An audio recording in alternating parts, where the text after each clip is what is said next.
to go to. And so he should be back soon. That's just a quick trip. My friend also just lost her father, and he's being buried today. He's in Israel? No, he's in New York. There was a guy, he wrote a lot of songs. His name is Pasternak. Yes. Pasternak. Mm-hmm. That's my friend's father. Oh. Yeah. Yeah, I saw something about that online. It's at page 748 in the Stone edition. Parshas Naso is a long Torah portion. I think it's the longest. Longer than last week. Last week was pretty long. 176 verses. Last week was 150. 176. I think that's the record, 176. The longest chapter of Tehillim is also 176, I believe. Chapter 119 of Tehillim. 176. What does 176 mean? I don't know, but it's so a long one. A lot of the length of it, though, is the offerings that the 12 leaders of the 12 tribes brought, and that's repeated 12 times. So That's at least 76, right? yeah, the last chapter in this week's Torah portion, chapter 7, has a record 89 verses. And the discussion there is about the gifts that were brought by the leaders of each tribe. And since we're talking about that, a little insight or a nice message that has. You look at the gifts that they gave; they're identical, the same 35 items on the list. And of course, the question: every letter in the Torah is precious. Real estate is very precious in the Torah scroll. Some mitzvahs we don't even have written. We have to derive them from just a hint in the Torah. And the 12 lists could have easily been written like this, that the 12 tribes gave the same gift. God said each one should bring it on another day. So for the next 12 days, each leader brought these gifts, and then here's the list. This went from day 1 to day 12, and that was it. Get the kiddush faster. Yes. The challenge wouldn't be burned. So why did they repeat it? So why are they repeated? They didn't have zealots at that time. And even I think another question is, why did God say that they should each bring it on a separate day? They all came on the very first day when the Mishkan was ready. The Mishkan was, the grand opening. They all brought in the first day, the grand opening, and said, we have something for the grand opening. And the expected thing would be that they would all bring it on the first day. And some of those gifts weren't even gifts that you had to slaughter, and you had to do some kind of time-consuming things. Some of the things that they all brought were vessels that you can use. A plate, a spoon, different kinds of utensils that were used in the Mishkan. You can each drop off, have Amazon deliver everything together. You can save money on the shipping. Here's the 12 silver plates and the 12 spoons. And even if they would take turns and kind of line up and each one drop off, it didn't have to be separate days. And God says, Nasi echad layam, each day should be, one prince per day. So without having to analyze too much what seems to be the message that Hashem wants to give with saying each one should bring in a separate day, is even though they're all bringing the same thing, I want each one to be celebrated and recognized and done individually. Each one is not just one of 12, and one package, it happens to have 12 each of the same thing, but every one deserves its separate day. So each one is recognized and appreciated as an individual.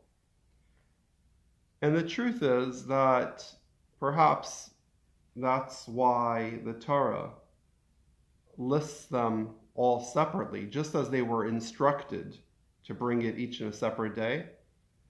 Hashem also wants us to experience that, and each one is going to be written down separately. On day 1, this tribe brought these 35 things. On day 2, this tribe brought these 35 things. And when we see how the Torah gives attention to each individual, even though they were identical in what they brought, the message that we can take, and everything in the Torah is a message, a message would be that even though I am just one amongst many, Hashem has many people that are doing things, many people that are doing mitzvot, and I'm doing it, and he's doing it, and there's another million people doing it. So we're all doing it. To Hashem, each individual is special.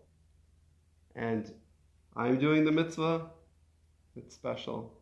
You're doing the mitzvah, it's special. Even though we're doing the same thing, each one is special. And perhaps a message for each person individually also. You say, yesterday, I already did the mitzvah. Today I'm just doing another one. So it's instead of one Shabbat, I did 100 Shabbatot. 2 years worth. Okay, to Hashem, it's all just, okay, he observes Shabbos. I ate kosher food one day, and then I ate kosher food the next day, and I ate kosher food the next day. Okay, this guy keeps kosher. Great. But Hashem's saying, no, I want each one separately to be itemized. On day 1, these 35 things. On day 2, these 35 things. And the way that Hashem pays attention to not only every person, but every individual action of every person. Each thing deserves to get attention. And that's something which, in order to teach us that message, you need to take up the longest Parsha and delay the chalent, make it the chalent even burn. It's worth pushing off the Kiddush for this message. Do you think it's worth pushing off the Kiddush for this? Probably a good 5 minutes at least of delay in the Kiddush just because we're repeating the same thing. Maybe closer to 10. Maybe even 10, depends on who's reading. Mm-hmm. How many, and who's correcting, if there's any corrections to be made. After you get the first 2 down, you only have to change the name of the tribe. Yeah, for the most part, yes. Rabbi, I have a question. Could it also be that Hashem wanted everybody to have their time? Because if everybody comes as a unit, then they could not necessarily be giving it in their own free will, because mob mentality, so to speak, gets people to do things like, so that way every person to make sure that it's given individually, quietly, without, I have a Peer pressure. question now yeah. about what you're saying, because you mentioned that a delegate of people from each tribe came and gave the gifts of the tribe. So by this, then what you question, you have the rest of the people of the tribe, and how are they included in the whole process? Well, the truth is that the commentaries about this portion talk about how the leaders of the tribes, they were planning originally to fill in for what everybody else misses. So everybody was participating to donating. Everybody equally participated, with half silver coin, and then everybody gave whatever else they had: gold, copper, silver, wool, whatever materials they had. And the leaders thought, let's let everybody donate, and when everybody's done, we'll see what's missing, and we'll take care of the rest. We'll cover the rest of the budget, whatever is missing. And as they're waiting, the announcement comes that stop bringing, there's enough, it's all done, we have everything we need. Now the leaders are stuck. They were planning to make the grand entrance at the end and fill in the deficit of whatever is needed, and they're now not needed. So the leaders of the tribes felt, as a leader, we shouldn't just be participating with a half silver coin like everybody. We should be doing something special. And so the leaders, in this sense, they were actually doing it for themselves, not even representing the whole tribe, but just as a leader of the tribe. This is something personal. There's, I think there's something to also representing the whole tribe. If you're a leader, as the Talmud says about leaders in general, leaders are called the Rosh B'nai Yisrael, Roshei B'nai Yisrael. The heads, what's a head? A head has a body, and the head is part of the body and represents the body, leads the body.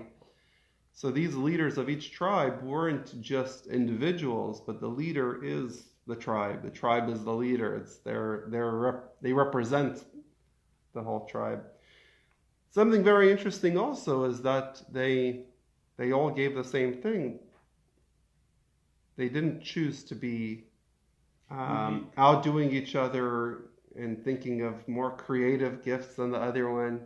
They wanted to all kind of bring exactly the same kind of gift, not to have competition and not to try to be proud that I have the best gift, but they all brought the same one. Yet, the kavana, the feeling and the thoughts of each person bringing what they brought are unique. They have to be unique. Like the saying about Kishem She'ein Partzufeim Shava, just like their faces are not equal, each person has a unique face. Ein Deotein Shavot, their minds are different, their ideas are different. So each leader of each tribe had a unique kavana, a unique, but the actions and what they brought were identical. So identical, yet each one being different and special. I read it in Mount Laws many years ago. I believe it was Mount Laws where where Rabbi Cooley lists each different, what the Kavana was for each tribe, for each gift. So each one, this is a long time, so I can't remember, but the Kavana that each one had for each item that they gave. You probably would find it in Mount Laws. The other thing I read was, this is from the Or Chaim HaKadosh, that I believe it was him, that everybody wanted to bring it the same day, but Hashem said, no, you're really, I only have, I think it was, I don't know if it was before or after the death of Nadav and Abihu, but either way, I only have like 4 or 5 kahanim. I can't, I'm not going to tax them doing all these karbanot in one day. Yeah. Also, when they wanted to give, Moses said, no, I've got to get permission. Yeah. They just couldn't say, oh, here it is. they had to get permission from Hashem ahead of time. Yeah. And, right, permission, and then permission and instruction, how to do it, when to do it. So, and of course, there's 70 Shivim Panim LaTorah, 70 interpretations, and I'm sure there's many interesting interpretations that I haven't yet studied and read, but we hear about the Me'am Lois, that just the kavanot of each one being unique, and kind of going through what their kavanot were. That sounds really fascinating. Interestingly, at the end of the list of the 12 tribes of what they brought, we have the totals.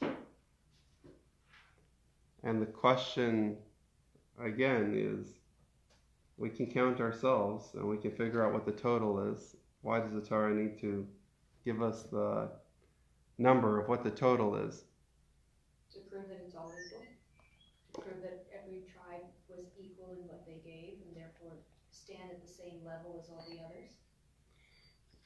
So that's, I think, a very good answer. I think the idea that they're all equal and therefore the number is all included together as one, and perhaps also emphasizing the unity, that there is the aspect of each one is an individual and each one is highlighted as an individual, and then we're all brought together, we're one community, and here's the total. This is what we brought.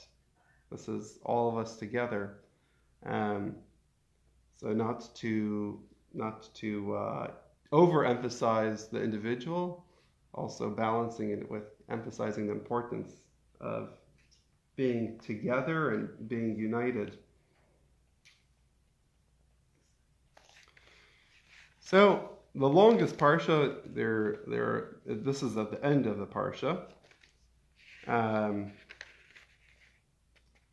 In the beginning of the Parsha, we read about the counting of the sons of Gershon and Merari. After, in the previous portion, at the end of the portion, we had the sons of Kehat. Levi, the son of Yaakov, had 3 sons, Gershon, Kehat, and Merari. And each one became kind of a sub-tribe, their own clan, the 3 clans of Gershon, Kehat, and Merari, and each one had their responsibilities. We write about Kehat's responsibilities at the end of last portion, how they covered the ark and carried the ark and the holy utensils. The Kohanim covered. They carried. They only carried. Yes, thank you, David. They carried the ark, the holy ark, and the Kohanim were the ones that covered it. Nobody was allowed to see it, but they carried the holiest things. Then Gershon, they carried the coverings, and the sons of Merari, they carried the courtyard and the beams. And go ahead. They loaded the wagons. Yes. The things that were allowed to be carried in wagons, the Aron had to be carried on the shoulder. So if you were a Levi, would you like to have the job of just loading the wagon and driving the wagon, or carrying on your shoulder? What do you say? So they had another job too, though, besides carrying on the shoulder. They provided the security when it was in place in the camp. Yeah, They were the security guards. It's the package deal. Yeah. Some say that the people who carried the Aron HaKodesh didn't carry the Aron, carried them. Yes. Oh. Yeah. Hashem made it so light that they were just So they just basically guiding it. Yeah. Yeah. If you're excited, it says that somebody that's excited, It's weightless. they feel like they're weightless. They can, they're not burdened by the weight. They're just, floating. Right. But not for a long time. Yes, not for a long time. The Aron being not just carrying itself, but uplifting those who are carrying it and giving them a ride. So it's Did the people change who were carrying the Aron, or was it the same 4 people who were carried the whole distance? Did they rotate in that? good question. So I would say 2 reasons why they should rotate, but I don't know if they rotated. But two reasons that I can think of why they should rotate is, one, everybody wants a turn. Right. Who doesn't want a turn to hold the Aron? And the second reason, which is a half reason, because the Aron carried them, either you want to get a ride on the Aron, or you want to give somebody else a turn. It's a lot of responsibility. Being holding the Aron is a tremendous amount of responsibility. I mean, they were to hold it for all day, all night. I'm not sure how long one person can stay ready. They probably had a rotation, I would imagine. I mean, the sons of Kohat had like 8,000 something people, so it was probably they did some kind of a rotation. Yeah. But those 8,000, there was only 2,000 some odd that were eligible.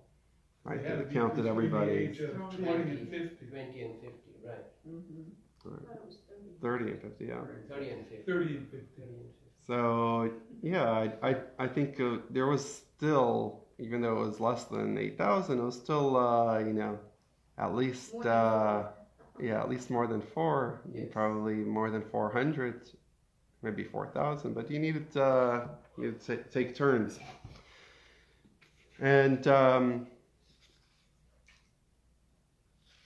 the question that comes to mind is that why were the sons of Kohat chosen to carry the Holy of Holies and not the sons of Gershon or Merari? Was it because that Moses and Aaron came from Amram, who was his son? so I don't remember. I do recall learning some insight into why Kahat was assigned, why each one was assigned what they were assigned to. I don't recall right now. Kahat wasn't the oldest. No, Gershom was Gershon oldest. the oldest. He was the middle, I believe. Yeah. But that was where Moses and Aaron came from. Kohat was their grandfather, was their grandfather.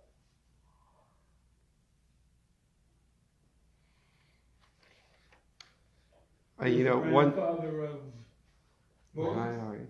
Kohat was. Yeah, Kohat was. A little Nephilim going on. Well, that leads us to Korach coming up soon, right?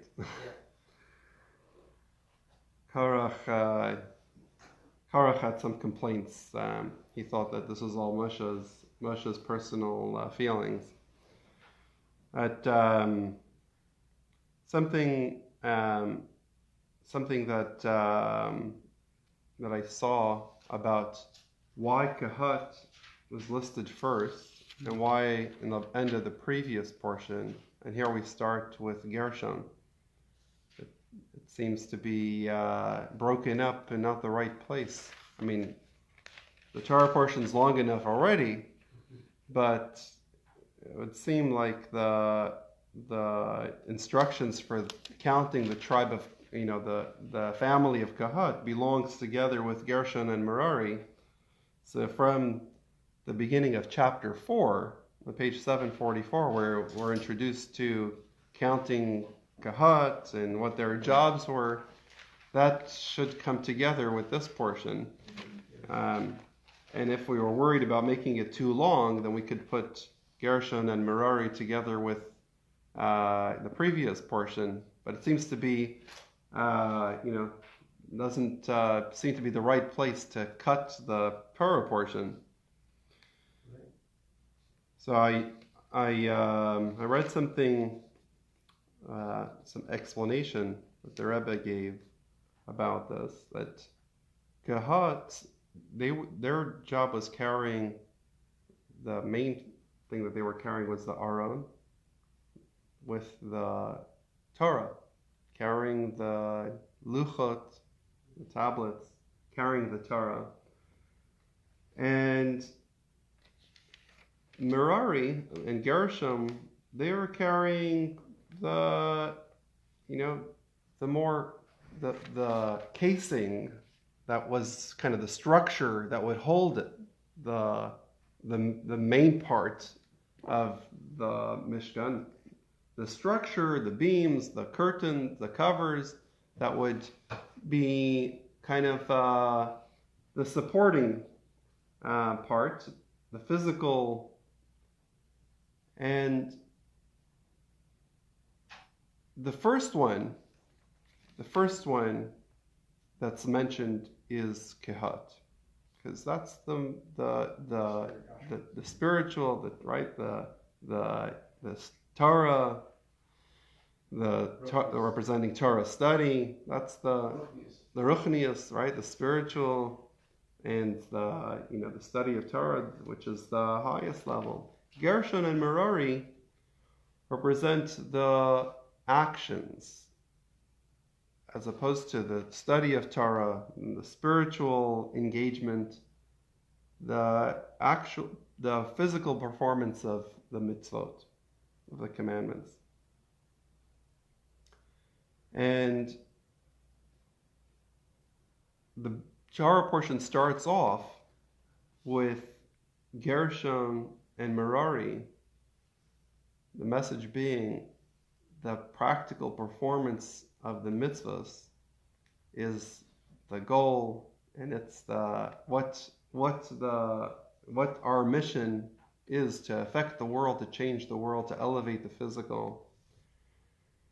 Still, Kahas goes first, because the meaning and the spiritual power to make that change comes from the Torah, and from this having that foundation in the Torah study, in the spiritual feelings.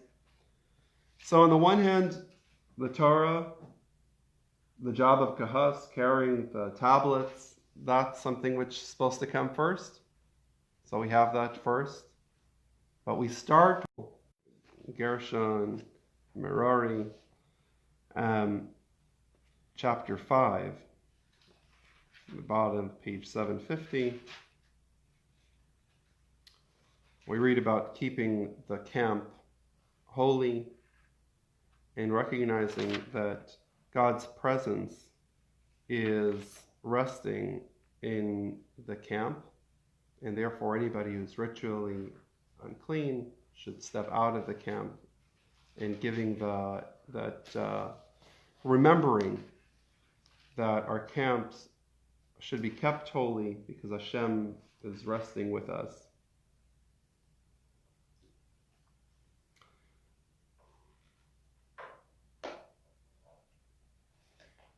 In page 752, verse 5,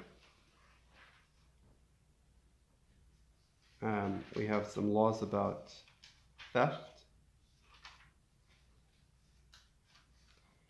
and then somebody confessing that they, what they stole, returning it, and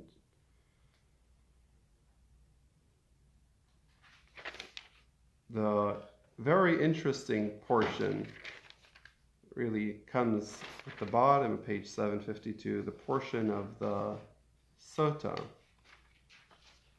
the section about the woman who her husband suspects her of being adulterous. So a very interesting portion. And that portion is followed by the portion of the Nazir, one who makes a vow to stay away from wine, to not become tameh, and the process that they do when they complete that. The sota,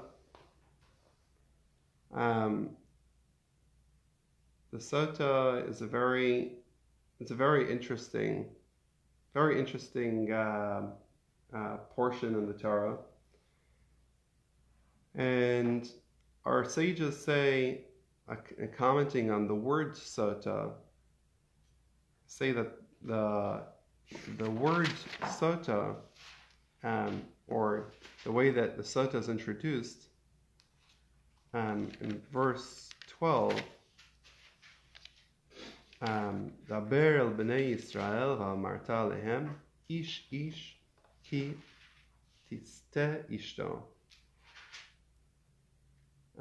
Any man whose wife shall go astray.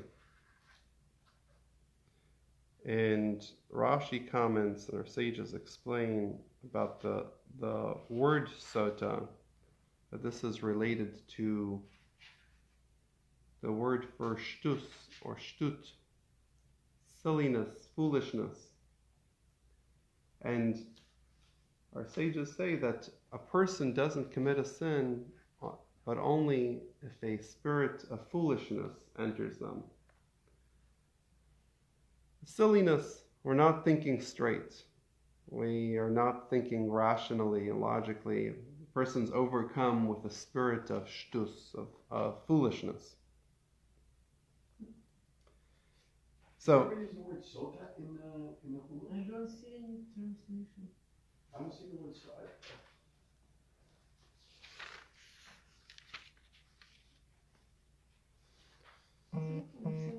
yeah, the way that the Torah refers to the woman is tiste ishto. See.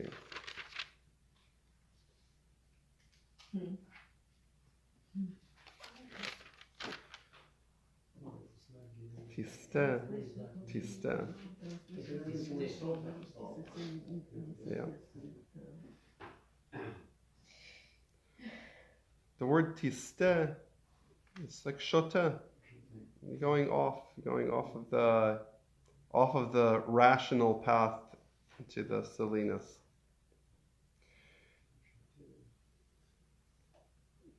The truth is that every Jew wants to be doing what Hashem wants. And if we think about it, it makes sense. That's what our purpose in life is. That's what we were created for. This is what God expects of me. Why should I do anything different? Why should I do something? It doesn't make sense. In the case of adultery, it doesn't make sense at all. You have a family, a relationship, and for a moment of excitement, you're risking the stability of your marriage, of your life, of your home. It doesn't make sense. What would make sense is you can get divorced if it's not working out, and you want to go get married to somebody else. That makes sense. If the marriage is not good, then you kind of that's a rational thing. But this is not rational. It's just the impulse. It's something that doesn't make sense. Yeah. What I read here, I just read the woman is a sota.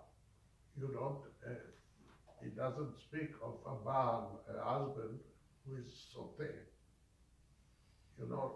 I think it's missing something over here because it can be a dual, two-sided affair. Yes. In fact, the commentators say about that if something indeed happens, and something happens to the woman, then at the same time, the same thing will happen to the man that was involved in this affair. But yes, the scenario of the sota is emphasizing the relationship between the husband and the wife, and how it's affecting the relationship. I would say if the wife suspects that her husband is having an affair, I guess just on a very balabatisha level, on a simple level, not going into any deeper meaning. According to the laws of the Torah, a man is allowed to be married to more than one wife, assuming that she's not married to somebody else. A married woman can't have a second husband. Is not allowed to have a second husband or a third husband. So if the husband suspects that his wife is saying somebody, but he doesn't know who, it doesn't really matter who. Whoever it is, any man that it might be, is for sure a problem. Is for sure a violation.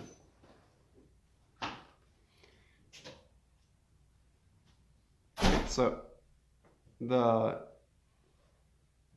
on the other hand, if a woman suspects that her husband is having an affair, I'm not endorsing or encouraging an affair, but it's possible that the affair is with a woman who in theory could be a second wife. So perhaps, unless there's evidence that who it is that this woman is a married woman that he's having an affair with, it's a little bit harder to but anyway, that said, I hear the point that you're making. Practically speaking,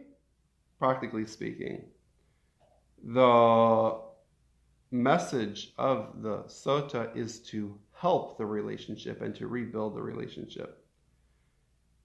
The law could be that if you think your wife is having an affair, well, just get divorced, right? And that's really what you're supposed to do if your marriage is not working out in any way. There's a problem in this, in the divorce. There were a couple of cases in Israel that the husband didn't want to give the get, and they put him, the rabbinical court put him in jail, and he died in jail, and he did not give, she was aguna for 30 years or something like this. So this is not right either. I think that's terrible that somebody can do that. But what I want to emphasize is that this recipe of the sota is not only this is going to be a consequence in a negative way, but it's also a recipe to rebuild trust and to rebuild a good relationship. And if this wasn't, if there wasn't anything to it, then she is blessed that if she didn't have children before, now she'll have children. If it was difficult before, now it'll be easy. And so the package comes with the positive side, which is that this is to help to rebuild the relationship. I also want to add to that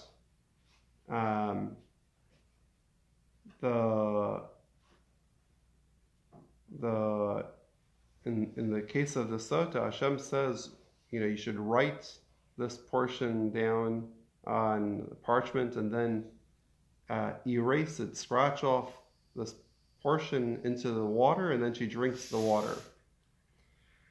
Part of this portion has Hashem's name, and our sages point out that to erase Hashem's name is a violation that we're not allowed to do, to erase Hashem's name. And here Hashem instructs us, erase my name, together with the whole portion. Why? To bring Shalom bayit, to bring peace between a husband and a wife. Whether it's a good thing to do to warn, or it's not a good thing to do. Sages argue about that, whether this is something that is recommended or something that a person should be discouraged from doing. These days, the Talmud says, be very careful not to warn your wife about staying away from anybody, because if you do, you don't have the ability to go and follow through in this remedy. You're just going to be in trouble, because, if a husband suspects that his wife is having an affair, and then he warns her, and then witnesses say, well, we saw her with this person in seclusion, we don't know if anything happened, but we know that they were secluded, then in the absence of this remedy, he has to separate and they have to get divorced, even though maybe nothing happened. So better don't start off with any warnings. It was a Nazir. Don't say Yeah, it.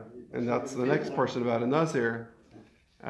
Making a vow to be a Nazir these days is also getting yourself into trouble, because the end of the time of the Nazir, you have a certain process, and we don't have the ability to go through that process now. So here's another interesting thing about the Sota.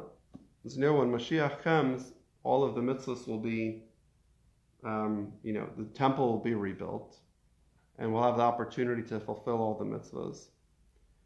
Will we have the process, the Sota, will it be something that we'll be practicing again? No, So you say no, why not? because there's no Yetzer Hara. Oh, so there's no Yetzer Hara, there's no evil inclination, so nobody would engage in adultery. But the question about the Sota is, the husband is only suspecting that something happened. Nothing actually necessarily happened. Perhaps I can say the same thing again.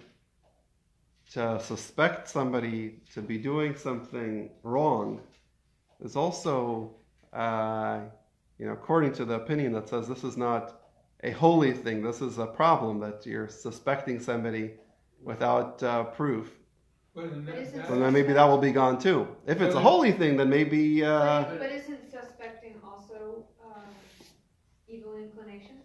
Right, so if the suspecting is coming from... Right, so that there I would say maybe it depends on which opinion we follow. The second part talks about and what it says here, a spirit of jealousy.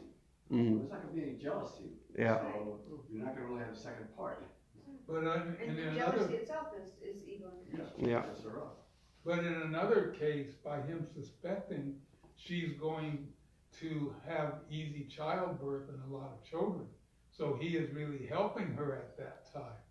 Right. But I guess he can't intentionally say, you know what, But I want to help you out here. That was a hard delivery. Next time we'll make it easy for you. That's really going to help the relationship, I'll tell you. All right. She's going to be accused. She can get I'm just telling you that The Talmud talks He's about going to be sleeping on the sofa. she gets an advantage out of that. Right. But because, just to go back to your question about jealousy, when Mashiach comes, we won't have jealousy. According to the opinion that says that this is a spirit of holiness, unholy, of course, is the regular jealousy. Make sure that to fix it, that's a kind of jealousy also. But according to one opinion, that's a positive jealousy. Or a holy kind of jealousy. In either case, I think that probably the husband, once Mashiach comes, the husband knows that my wife doesn't have a Yetzer Hara either. The person who I think may be having an affair with her, he also doesn't have a Yetzer Hara.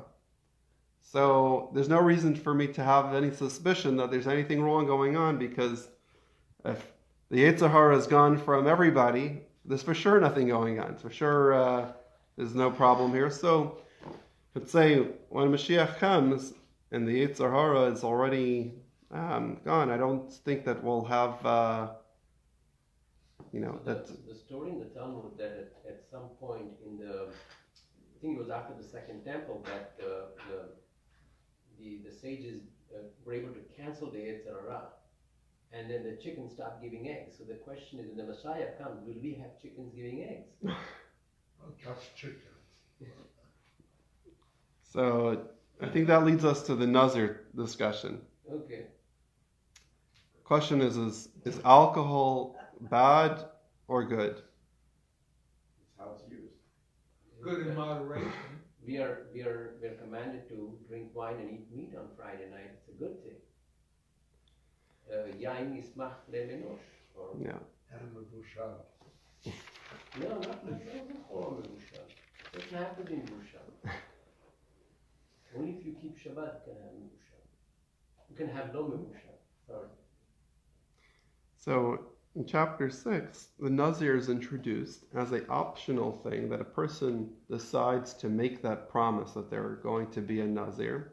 And it says there'll be a Nazir, a vow of abstinence for the sake of Hashem.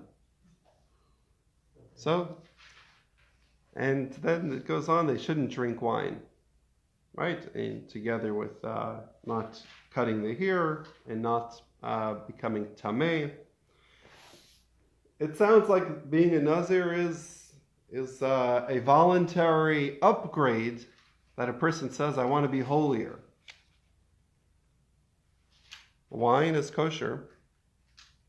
If you don't make the vow, you're allowed to drink wine. Even vodka. But It's if not... you're making a vow saying, I won't do something, it doesn't necessarily has to be only because of wine or cutting hair. You can also say, I'm not going to, do something else for the next month. Yeah. It's also a vow. Yeah, and that a nether could be for anything. Right. A nether could be that I won't eat green jelly beans, but I'll eat every other color jelly bean.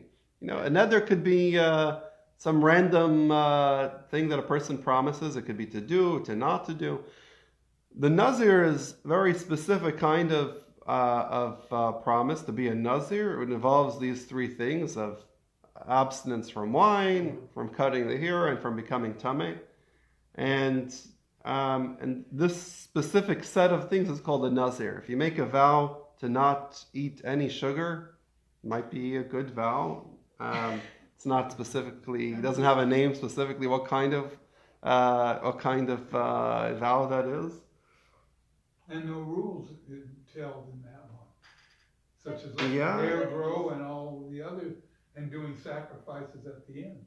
Mm-hmm. They say that it's not really praiseworthy to really be a Nazir. That's why you bring a sin offering at the end. Exactly. Well, I was It's just not about really to say, praised. you're supposed to say Kiddush on Shabbat. You're supposed to, and if you're not, then you can't, and therefore you can't fulfill the mitzvah of. But I the mean- Nazir cannot even have the seeds of the grape, not the skin, nothing there. Right, so not the that's So what I'm stay saying. away from it You're to the now very end. denying yourself mitzvot, so how is that positive?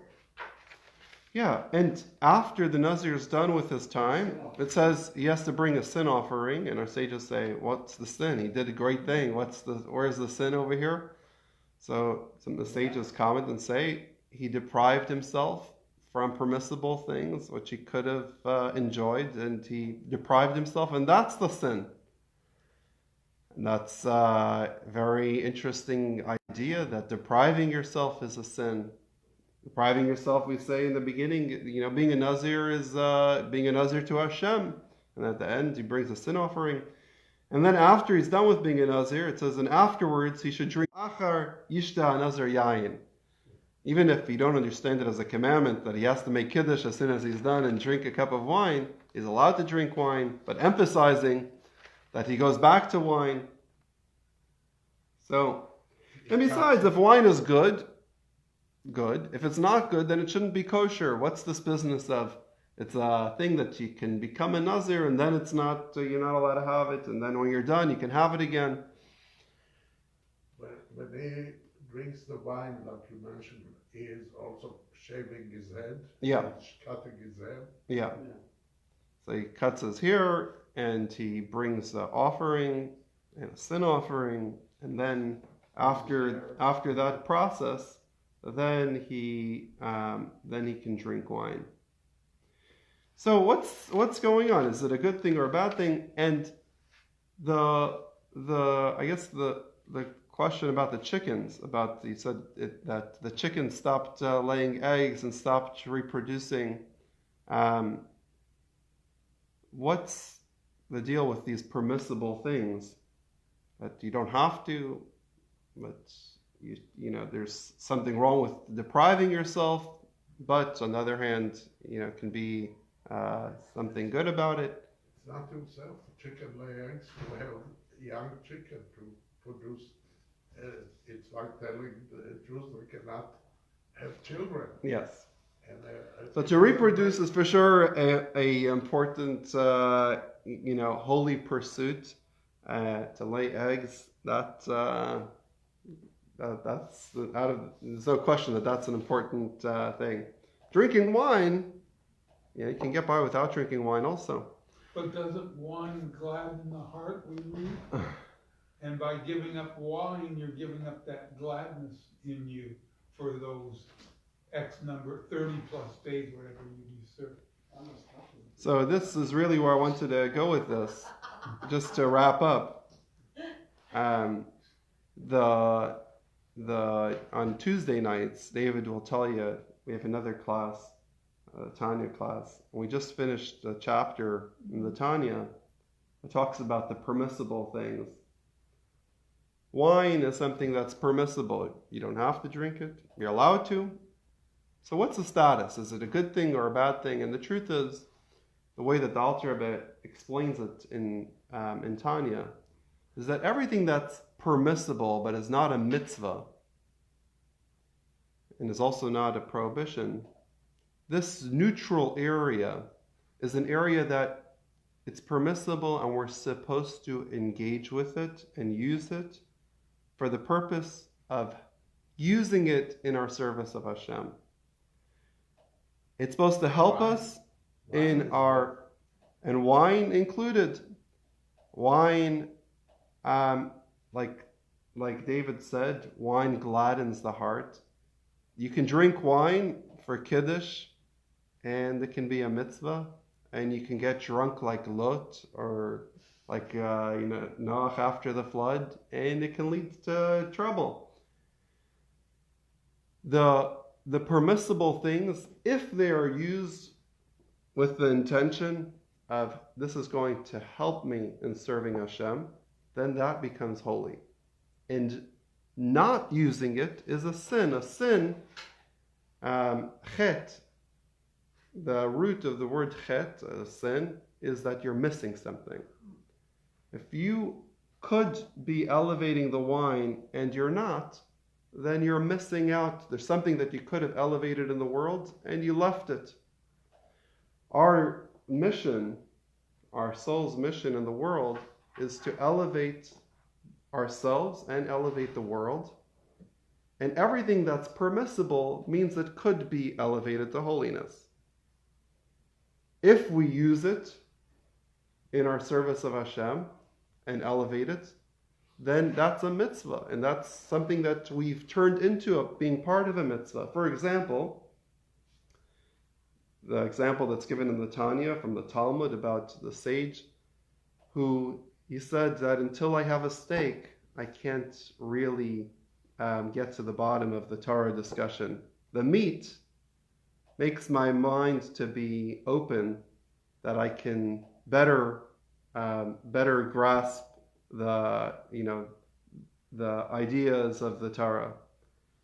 So if you eat steak or wine, drink wine or ice cream or every other permissible thing with the intention this is going to help me to serve Hashem, whether it helps me to be healthy so that I can serve Hashem, whether it helps me to work so I can earn a living to serve Hashem, if it's helping me in my service of Hashem, and that's the direction that I'm using it, then that's holy, and missing out on it is a problem. But if it's getting in the way, or if it's not being used for holiness, then the default is that it's taking us down. Wine is a prime, example of a kind of substance that could be elevated, but can easily, if you're not drinking it with that intention, can easily take a person down. Or sages say the connection between the portion of the sota and the nazir is that you see what happens to a sota, make a vow to stay away from wine, because wine leads people to be to let down their guard and to do things that they wouldn't normally do. You see what happens with a sota, you have that experience, then it's time to make a vow to stay away from wine. So wine and other permissible and worldly permissible pleasures of the world, if they're used for holiness, that's great. If they're not being, we should stay away from it. And sometimes we need a reset, like the Nazir.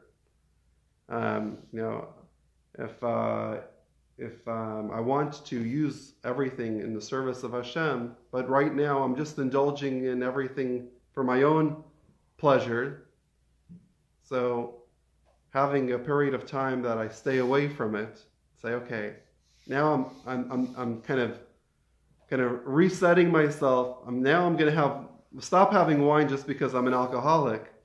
Now I'm going to stop that, and now I'm going to drink wine because this is going to help me serve Hashem. Just saying, okay, one day I'm drinking just because I like to drink, and then the next day, it'll be part of my service of Hashem. Maybe that needs a little break.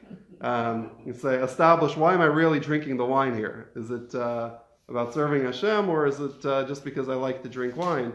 Maybe perhaps that's where the Nazir kind of switches gears, and after a period of time of being a Nazir says, now I have to ask Hashem's forgiveness for not using the wine in the right way, and now I'm going to start drinking wine, but in a way that it'll help me in my service of Hashem. In the times of Shimon Tzaddik, I read somewhere that he was very opposed to Naziris, and somebody, except for one person, when he found out that there's one guy, he decided not to become a Nazir because he felt that he was getting, too vain and focusing on his looks. So he just wanted to, just abstain, make his hair grow long, not look handsome, just to keep away from sin. So he goes, okay, so you're okay.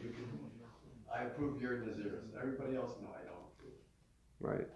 Yeah, and I think the abstaining for the right reason, not because I want to show off, like I want to kind of, but doing it actually as for that purpose, like in the story of Shimon HaTzadik, that's what it's about. Otherwise, drink the wine, use it in the proper way. L'chaim, l'chaim.